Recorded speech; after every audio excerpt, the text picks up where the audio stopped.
Thank you for tuning into the Think Creatively Marketing Podcast, where each episode is a bite-sized insight you can use to instill creativity in your business. I'm your host, Steve Slack, and I know there'll be something for you in what I'm about to share. Let's dive in.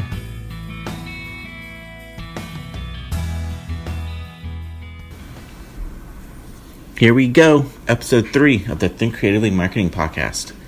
The question I want to tackle in this episode is, how can you become more creative? And to do that, I want to touch on something very specifically. It's a very simple concept.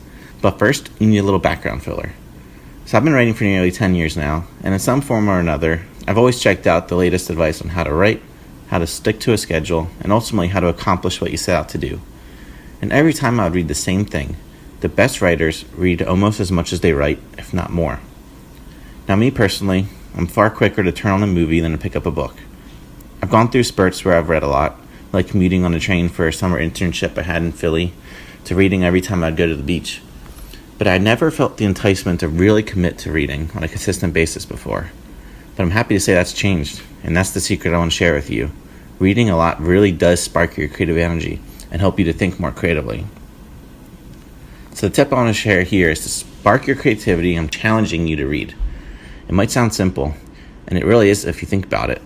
But having picked up reading over the past few weeks, I've noticed a marked improvement in not only the quantity of great ideas I've had, but the sheer volume of them. This applies to my work life at Surefire Local and personally with my science fiction novel. So in fact, it's what led me to where I am right now, starting this marketing podcast, when it's one of the things that scares me the most.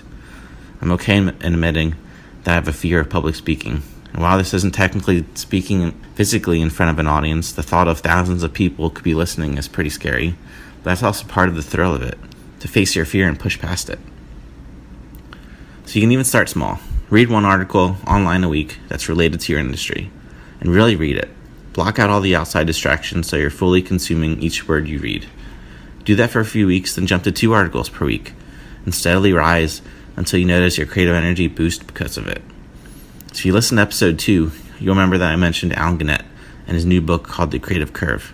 His belief, as is mine, is that creativity is not limited to a few elite minds, but can be learned by anyone who's willing. So as you're reading, take note of different ideas, and save them or write them down. I personally use Evernote to keep track of all my Surefire notes and in my novel notes, and I found it to be really helpful. Just let your mind take you down exciting paths, and you might like where you end up.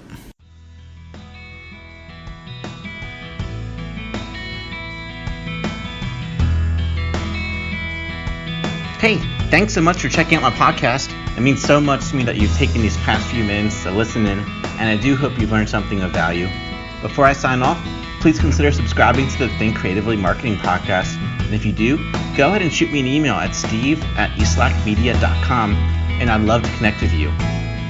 As you dive into your next campaign, remember this quote: "No matter what people say, words and ideas can change the world." Now go create the next big marketing campaign.